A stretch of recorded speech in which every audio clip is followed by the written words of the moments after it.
ಭಾಲ್ಕೆ ಪಟ್ಟಣದಲ್ಲಿ ನಿವೃತ್ತ ನೌಕರರ ಪ್ರತಿಭಟನೆ. ಪಿಂಚಣಿದಾರರ 31 BLK 1 ದಿನಾಂಕ 25 ಮಾರ್ಚ್ 2025 ಕಾನೂನು ಕೈಬಿಡಲು ಒತ್ತಾಯ. ಭಾಲ್ಕೆಯಲ್ಲಿ ಪ್ರತಿಭಟನೆ ಮೂಲಕ ಕೇಂದ್ರ ಸರ್ಕಾರ ಪಿಂಚಣಿದಾರರನ್ನು ವರ್ಗೀಕರಿಸಲು ಮತ್ತು ಪಿಂಚಣಿದಾರರ ನಡುವೆ ವ್ಯತ್ಯಾಸ ಕಾಯ್ದುಕೊಳ್ಳಲು ಅಧಿಕಾರ ಹೊಂದಿರುವ ಮಾರ್ಚ್ 2025ರ ಕಾಯ್ದೆಯನ್ನು ಅನೂರ್ಜಿತಗೊಳಿಸುವಂತೆ ಒತ್ತಾಯಿಸಿ ಕರ್ನಾಟಕ ರಾಜ್ಯ ಸರ್ಕಾರಿ ನಿವೃತ್ತ ನೌಕರರು ಪ್ರತಿಭಟನೆ ನಡೆಸಿ ತಹಶೀಲ್ದಾರ್ ಮೂಲಕ ಪ್ರಧಾನಮಂತ್ರಿಗಳಿಗೆ ಬರೆದ ಮನವಿ ಪತ್ರವನ್ನು ಸಲ್ಲಿಸಿದರು. ಸಂಘದ ತಾಲೂಕು ಅಧ್ಯಕ್ಷ ಬಸವರಾಜ ಮರೆ ನೇತೃತ್ವದಲ್ಲಿ ಪ್ರತಿಭಟನೆ ನಡೆಸಿದ ನಿವೃತ್ತ ನೌಕರರು ಯಾವುದೇ ಪೂರ್ವ ಸೂಚನೆ ನೀಡದೆ ಹಣಕಾಸು ಮಸೂದೆಯ ಭಾಗವಾಗಿ ಪರಿಚಯಿಸಲಾದ ಈ ಕಾನೂನು ಜೀವನದ ಕೊನೆಯ ಕ್ಷಣಗಳಲ್ಲಿ ಕಾಲ ಕಳೆಯುತ್ತಿರುವ ನಿವೃತ್ತ ನೌಕರರಿಗೆ ತುಂಬಾ ಅನ್ಯಾಯವಾಗಿದೆ. ಪ್ರತಿಭಟನಾಕಾರರು ಸರ್ಕಾರಕ್ಕೆ ತಿಳಿಸಿದರು. ತಕ್ಷಣವೇ ಇಂತಹ ಕಠಿಣ ಕಾನೂನು ಹಿಂಪಡೆದು ಎಲ್ಲ ನಿವೃತ್ತ ನೌಕರರಿಗೆ ಅನುಕೂಲ ಮಾಡಿಕೊಡಬೇಕು ಎಂದು ಒತ್ತಾಯಿಸಿದರು.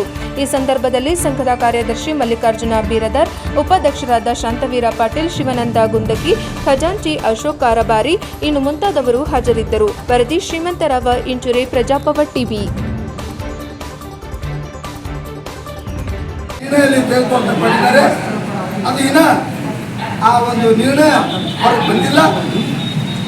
ಅದರ ಪ್ರಯುಕ್ತ ನಿರ್ಣಯ ಹೊರಗೆ ಬರಬಾರದು ಅಂತಕ್ಕಂಥ ಉದ್ದೇಶ ಇಟ್ಕೊಂಡು ಇಂದಿನ ದಿವಸ ನಾವು ಎಲ್ಲರೂ ಕೂತ್ಕೊಂಡು ಇಡೀ ರಾಷ್ಟ್ರಾದ್ಯಂತ ಕೇವಲ ಕರ್ನಾಟಕ ಮಾತ್ರ ಇಲ್ಲ,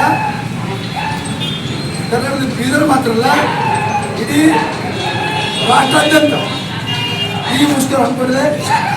ಹೋದಂಥ 25 ತಾರೀಕಿನಲ್ಲಿ ಎಲ್ಲ ಜಿಲ್ಲೆಯಲ್ಲಿ, ಎಲ್ಲ ತಾಲೂಕಿನಲ್ಲಿ, ಎಲ್ಲ ರಾಜ್ಯದಲ್ಲಿ ಮುಷ್ಕರ ಮಾಡಿರ್ತಾರೆ. ಇವತ್ತು ದಿವಸ ನಾವು ಇಲ್ಲಿ ಈ ಒಂದು ಮುಷ್ಕರವನ್ನು ಭಾರತದಲ್ಲಿ ಹಮ್ಮಿಕೊಂಡಿದ್ದೇವೆ. ಮತ್ತೊಂದು ಸಲ ಹೇಳ್ಬೇಕಾದ್ರೆ ಈಗಾಗಲೇ ಈ ಪರಿಸ್ಥಿತಿಯಲ್ಲಿ ಒಂದು ತರಕಾರಿ ತೊಗೊಳ್ಳೋ ಹೋದ್ರೆ 500 ರೂಪಾಯಿ ತೊಗೊಂಡಿದ್ರೆ ಒಂದು ಬ್ಯಾಗ್ ಇಟ್ಕೊಂತಿದ್ದೆ ನಾವು. ನಮ್ಮ ಪರಿಸ್ಥಿತಿ ಗೊತ್ತಿಲ್ಲ. ನಮ್ಮನ್ನ ಯಾಕಂದ್ರೆ ಮೋದಿಜಿಯವರಿಗೆ ಮಕ್ಕಳಿಲ್ಲ,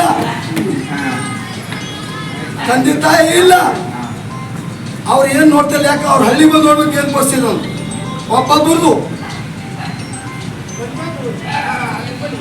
ಮನ್ಯಾಗ ಹಿರಿಯರ ಪರಿಸ್ಥಿತಿ ಏನದ ಅಂತ ಗೊತ್ತಿಲ್ಲ ಅವ್ರಿಗೆ. ನಮ್ಮ ಪರಿಸ್ಥಿತಿ ಏನದ ಗೊತ್ತಿಲ್ಲ ಅವ್ರಿಗೆ. ಬರೇ ಕೇವಲ ಕುರ್ಚಿಗೆ ಹಂಚ್ಕೊಂಡು ಅಲ್ಲಿ ಕುರ್ಚಿಯಲ್ಲಿ ಕೂತ್ಕೊಂಡು ಫ್ಯಾನಲ್ಲಿ ಕೂತ್ಕೊಂಡು AC ಕಾರ್ನೇ ಬಡ್ಡಿ ವರ್ಷಕ್ಕೆ ಒಂದ್ಸಲ ತಮ್ಮದೇ ಹೇಳೋದಕ್ಕೆ ತಮ್ಮದೇ ಪಗಾರ ಹೊಡಿಸ್ಕೊತಾರೆ.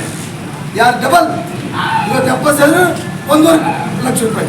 ನಮ್ಮ ಪರಿಸ್ಥಿತಿ ಏನದ ಶಿಲ್ಲಾಕ್ ಒಂದು 5,000 ವರ್ಷಕ್ಕೆ ಒಂದು ನಾವು 500 8 ಕೊಟ್ಟು ಏನಾಗ್ಲದು ನಮಗೆಲ್ಲ ಅದು ದಯವಿಟ್ಟು ಈಗಾಗಲೇ ಈ ವಿಷಯ ಆಯಿತು. ಮತ್ತೊಂದು 80 ವರ್ಷ ಅಂತ ಈಗ ತಗ ನಮಗೆಲ್ಲ ನಿವೃತ್ತಿ ಕೊಡ್ತಾಯಿದ್ರು. ಅದನ್ನು 70 ಬೇಡಿಕೆ ಈಗಾಗಲೇ ಹರಿಯಾಣ, ಪಂಜಾಬ್ನಲ್ಲಿ ಹೈಕೋರ್ಟ್ ಆರ್ಡರ್ ಕೊಟ್ಟಿದೆ. ಆ ಆರ್ಡರ್ ಪ್ರಕಾರ ಅಮಲಾಗಿದೆ. ಎಲ್ಲ ಸರ್ಕಾರಿ ನೌಕರರಲ್ಲಿ ಅನುಕೂಲ ಮಾಡಿಕೊಳ್ತಾ ಇದ್ದಾರೆ. ಅಲ್ಲಿ ಇದು ಕೂಡ ನಮಗೇನಾಗಿದೆ, ಇಲ್ಲಿ ನಮ್ಮ ಜನ ನೌಕರಿ ಕೋರ್ಟ್ ಆರ್ಡರ್ ಮಾನ್ಯ ಸಿದ್ದರಾಮಯ್ಯನವರು ತನ್ನ ಪಿಂಚಣಿದಾರರನ್ನು ವರ್ಗೀಕರಿಸಲು ಮತ್ತು ಪಿಂಚಣಿದಾರರ ನಡುವೆ ವ್ಯತ್ಯಾಸವನ್ನು ಕಾಯ್ದುಕೊಳ್ಳಲು ಅಧಿಕಾರ ಹೊಂದಿಲ್ಲ ಎಂಬ ತತ್ವವನ್ನು ಮಾನ್ಯ ಮಾಡುವ ಕಾಯ್ದೆ ಮಾರ್ಚ್ 25, 2025ರಿಂದ ಜಾರಿಗೆ ಬಂದಿದೆ ಎಂಬುದನ್ನು ನಾವು ನಿಮ್ಮ ಗಮನಕ್ಕೆ ತಂದಿದ್ದೇವೆ. ಇದನ್ನು ಯಾವುದೇ ಪೂರ್ವ ಸೂಚನೆ ನೀಡದೆ ಹಣಕಾಸು ಮಸೂದೆಯ ಭಾಗವಾಗಿ ಪರಿಶೀಲಿಸಲಾಯಿತು ಮತ್ತು ಮಾರ್ಚ್ 2025ರ ಅದೃಷ್ಟದ ದಿನದಂದು ಲೋಕಸಭೆ ಅಂಗೀಕರಿಸಿತ್ತು. ಈ ಕಾಯ್ದೆಯನ್ನು ಅಕ್ಷರಶಃ ಜಾರಿಗೆ ತಂದರೆ ಪಿಂಚಣಿದಾರರ ನಿವೃತ್ತಿ ದಿನಾಂಕವು ವ್ಯತ್ಯಾಸವನ್ನು ಆಧಾರವಾಗಿರುತ್ತದೆ ಮತ್ತು ಪಿಂಚಣಿ ಅರ್ಹತೆ ಸಂಬಂಧಿಸಿದಂತೆ ವರ್ಗೀಕರಣಕ್ಕೆ ಆಧಾರವಾಗಿರುತ್ತದೆ. ಇದರಿಂದಾಗಿ ಕೇಂದ್ರ ವೇತನ ಆಯೋಗದ ಕಾರ್ಯಾಚರಣೆ ಅವಧಿಯ ಮೊದಲು ನಿವೃತ್ತ ನೌಕರರ ಪಕ್ಷ ಅಷ್ಟೇ, ನಮ್ಗೆ ಯಾವುದು ಪಕ್ಷ ಇಲ್ಲ. ನೀವು ಅನ್ಬೋದು ಕಾಂಗ್ರೆಸ್ ಅವರು ಬಿಜೆಪಿ ಮಾಡ್ತಾರೆ, ಬಿಜೆಪಿ ಅಲ್ಲ.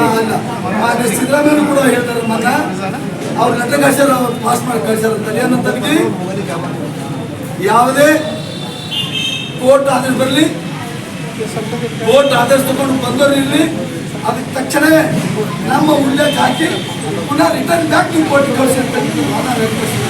ಈಗ ಭಾಳ ಅನ್ಯಾಯ ಆಗ್ತದೆ. ನಮ್ಗೆ ನ್ಯಾಯ ತಗೊಂಡು ಇಂಗ್ಲೀಷ್ ನಾವು ಕೇಂದ್ರ ಸರ್ಕಾರಕ್ಕೆ ಮಾನ್ಯ ಪ್ರಧಾನಮಂತ್ರಿಯವರಿಗೆ ಭಾರತೀಯ ತಹಶೀಲ್ದಾರರ ಮುಖಾಂತರ ನಾವು ಮನೆ ಪತ್ರ ಸಲ್ಲಿಸ್ತಾ ಇದ್ದೇವೆ. ಆ ಮನವಿ ಪತ್ರವನ್ನ